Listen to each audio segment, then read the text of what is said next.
So, a couple of years ago, I made a video on this machine, the IGM PS-33 thickness planer. At the time, it was all about unboxing, setting it up, calibrating, and using it for the first time. All the usual stuff. But now, I've lived with it. So, I thought it's only fair that we revisit this machine and tell you my thoughts. So let's get to it.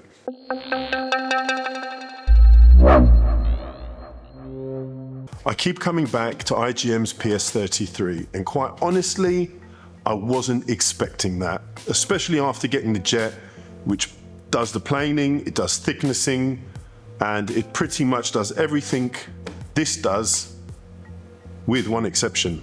On paper, the Jet should technically replace this. It's bigger, more powerful, more industrial, so why do I still have this in my workshop? We're not going to do a comparison, we're going to feature what this shines at, and you'll get the answer to why it's still here. I think the reason why you guys are watching this video is you want to see a follow-up on the PS-33. You might be thinking about getting it, you might already have it. You want to see if I have the same pros and cons as you do. So keep on watching and we'll go over what I love about this, what I don't love about it so much, and why this machine still earns its place in my workshop after all this time, especially with this bigger brother next to it. So the main reason I still have this in my workshop is because of repeatability. Now, with the Jet, I can plane something and then I'll flip the bed up 90 degrees and access the thicknesser. Now when I do this, it's all good and well, I can thickness something, but if I want to plane something again, I lower the bed, but before I do that, I have to readjust the height on the thickness planer to allow for the bed and more so the dust chute to come back into the planer position to allow the bed to settle and come back down. So I've lost what I was thicknessing prior. With this, I have repetitive cuts set to the thickness I want, and I don't have to adjust it. If I'm doing a batch process of boards, I can plane it. I can use the Jet for thicknessing, but the beauty of it is if I want to thickness and I'm not sure if I'm going to have to come back and add more boards to the batch, I can plane. Thickness here sets the final depth, and I know I can come back to it even if I have to plane more boards, whereas before, if I'm just using a Jet, I can't come back to that because I have to adjust the depth of the thicknesser again to make it open enough for the bed to come back. So this is the key feature owning one of these thickness planers is the repeatability.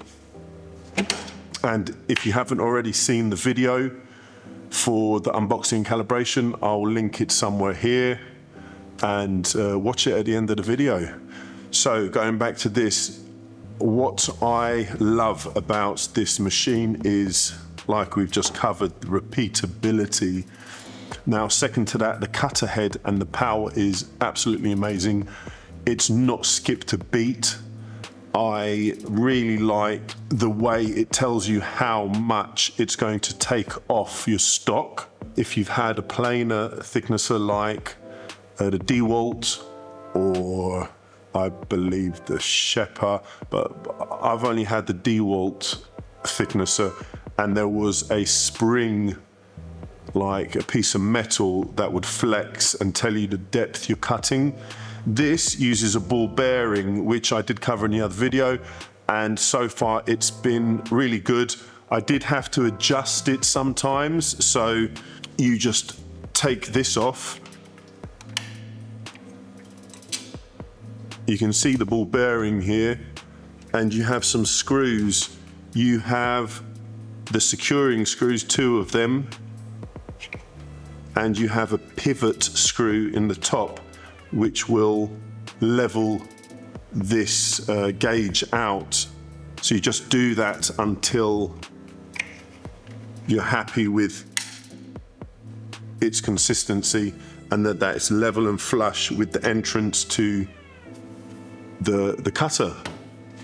I've been a keen fan on the depth gauge. You set it to the predetermined depth you want, and lower it until you get a positive stop. You've got 3.2, 6.3, 12.7, 19, 25.4, 31.7 and 38.1. Most planers have this, but this one is just super easy to use. Nice big knob to sort of just turn, nothing too fiddly. Nice positive registration marks at each stop, and it's been really a great feature. I've also really liked the overall adjustability. Like I mentioned earlier, you can adjust this. You can adjust the measuring gauge to accurately calibrate how thick you are cutting. The locking mechanism's nice. It's got a positive, nice click to it to make sure you're engaged. And then a release. It's been solid. And also a nice feature is when you have a batch of wood or stock you're cutting, you can put these rollers and just rest your stock on here, slide it off, and it rolls with it. So that's a nice little feature that you might have overlooked, which I found myself using surprisingly more than I expected to. Now, if you have watched my previous video, what you will notice, there is a new addition to this planer, and that is the stand. This comes from IGM as well. It's a super handy stand. It's got 3 rollers, 3 casters should I say, 2 at the front which are static, they just go forward and backward, and I have 1 pivoting caster here which helps me turn it.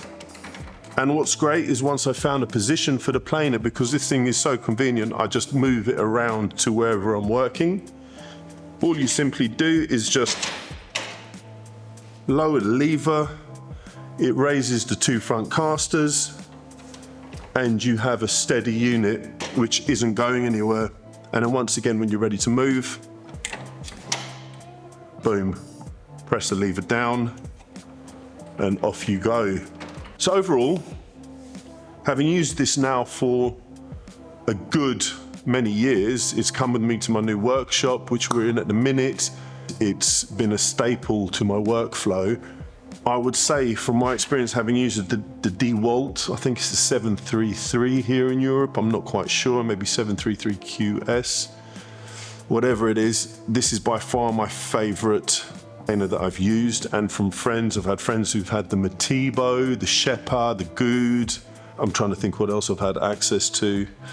At the moment, I can't really recall, but none of them have stuck with me or impressed me as much as the PS-33. So if you are on the market for a planer, to my knowledge, because we don't have access to stuff you get in America, this is the best thicknesser available in Europe, I think.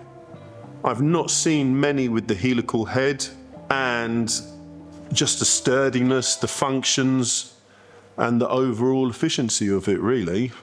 There's not much else to say other than it's a solid piece of kit, and it's definitely a worthy investment for your workshop. I really can't stress it. I'd be lost. I wouldn't be lost without it, but I'd be annoyed without it.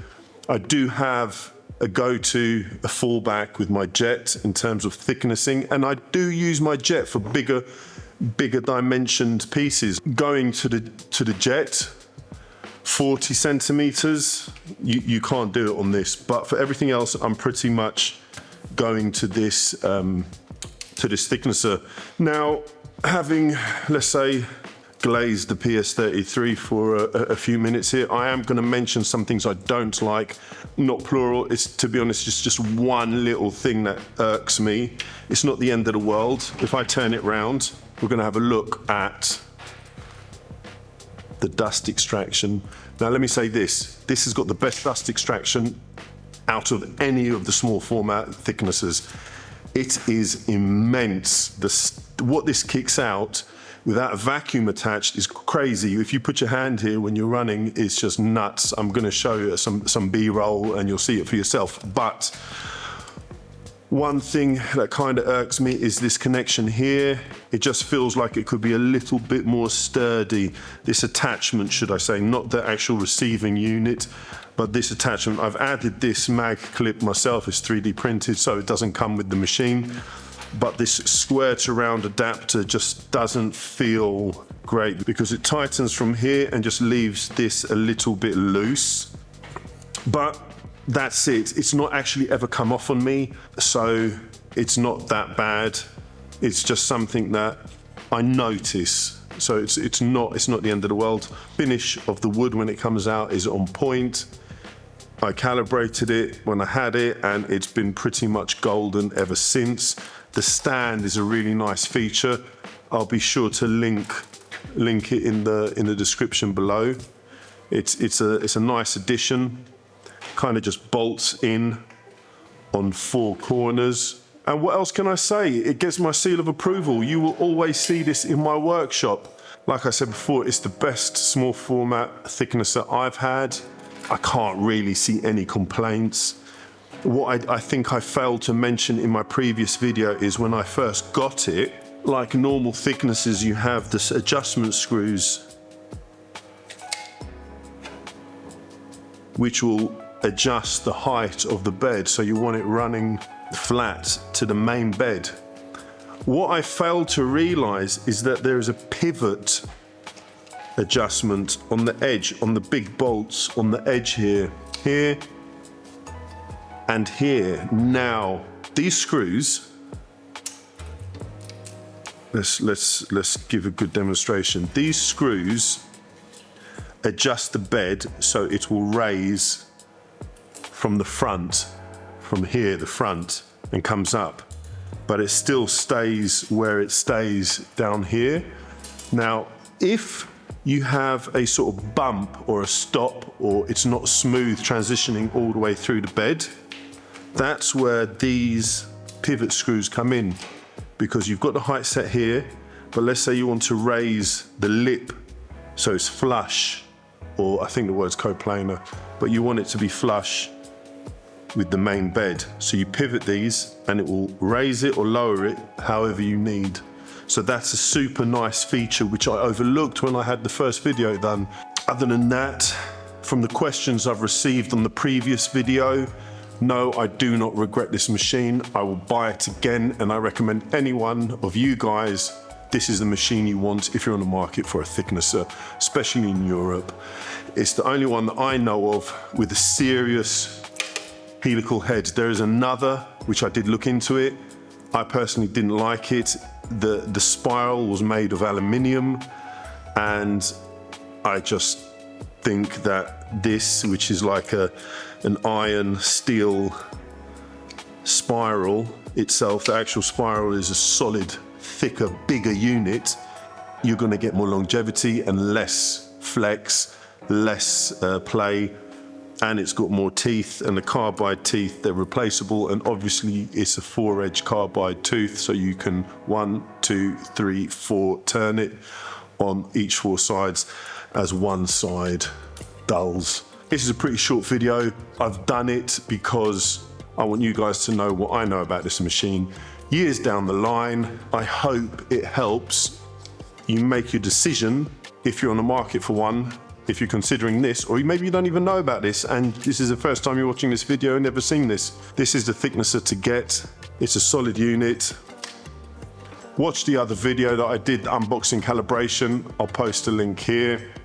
Once again, if you want to know more, I'll post a link down to the IGM shop. So I don't get any kickback from it. This is literally just for you guys to know what your options are. You don't have to listen to me. No skin off my nose. I still got this machine. I'm still going to use this machine, and I do love this machine. It's just awesome. So yeah, there you have it, guys.